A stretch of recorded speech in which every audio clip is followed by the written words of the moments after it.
డాక్టర్లు సమయపాలన పాటించడం లేదు. ఆసుపత్రి సిబ్బంది నిర్లక్ష్యంగా వ్యవహరిస్తున్నారు.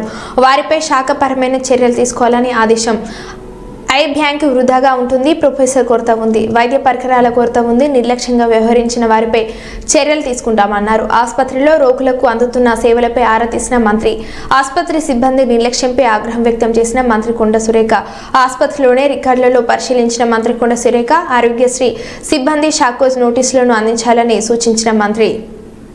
లో ఉండే యాబ్సెన్స్ ఆఫ్ స్టాఫ్ అండ్ అక్కడ ఇష్యూస్ కానీ వీటిని అబ్జర్వ్ చేసాము. దీని మీద ఎక్కడెక్కడ ల్యాబ్సెస్ ఉన్నాయో వాళ్ళ మీద ఇమీడియట్ డిసిప్లినరీ యాక్షన్స్ అయితే తీసుకుంటాము. అండ్ దెన్ ఇక్కడ కొన్ని ఫెసిలిటీస్ సివిల్ వర్క్ ఇష్యూస్ చెప్తున్నారు సూపరింటెండెంట్ గారు. అండ్ ప్రొఫెసర్స్ కొరత ఉందని స్టూడెంట్స్ కూడా ఎక్స్ప్రెస్ చేస్తున్నారు. సో అది డిఎంఈ దృష్టికి కూడా మేము తీసుకువెళ్తాం చేశారు. దీంట్లో బేసికల్గా మనం ఐడెంటిఫై చేసిన ప్రాబ్లమ్స్ బయట మనం చూసిన వాటర్ ఇనండేషన్ కానీ లేదా హాస్పిటల్ వార్డ్స్లో డాక్టర్స్ అబ్సెన్స్ కానీ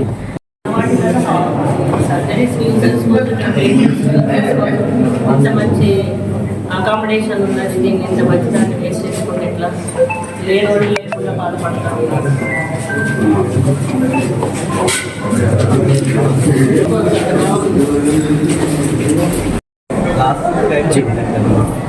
మళ్ళీ టెండర్ కాలేజ్ కానీ ఏమి మళ్ళీ రిపీట్ చేయడం అందుకే పే చేయాలి. ఇది ఒకటి అవుతుంది. టెండర్కి ఎవరు రావట్లేదు. సింగిల్ టెండర్ సర్జరీ చూసుకోవడానికి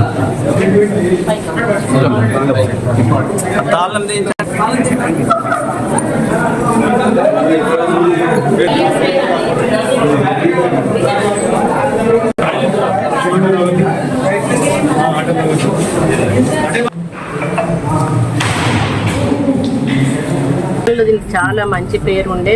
ఎక్కడెక్కడ నుంచో పేషెంట్స్ వచ్చి ఇక్కడ హాస్పిటల్లో అడ్మిట్ అయ్యి ఆపరేషన్స్ చేసుకుని వెళ్ళేవాళ్ళు. ఒకసారి వచ్చి చూద్దామని వస్తే చాలా అంటే పరిస్థితి అయితే చాలా దారుణంగా ఉంది. సరి అయిన సదుపాయాలు లేకపోవడం, స్టాఫ్ లేకపోవడం, కొన్ని టెక్నికల్ ఇన్స్ట్రుమెంట్స్ లేకపోవడం, అదేవిధంగా సరి అయిన టైంలో అటెండ్ అవ్వకపోవడం డాక్టర్స్ కానీ వాళ్ళు, ఇవన్నీ కూడా మేము ఐడెంటిఫై చేయడం జరిగింది. ఐ బ్యాంక్ కూడా లేదు కనీసం ఐ హాస్పిటల్ అయి ఉండి చాలా ప్రాబ్లమ్స్ ఉన్నాయి. స్టాఫ్ కొరత ఉంది. ప్లస్ బిల్డింగ్ కూడా చాలా పాతబడిపోయింది. దీనికి రెనోవేషన్ కూడా చేసి చాలా సంవత్సరాలు అవుతూ ఉంది. మరి చుట్టుపక్కల కూడా మొత్తం జంగల్ అంతా మొలిచి పాములు కూడా వస్తున్నాయని చెప్పడం జరుగుతూ ఉంది. అదే కలెక్టర్ గారిని మేము ఆదేశించడం కూడా జరిగింది.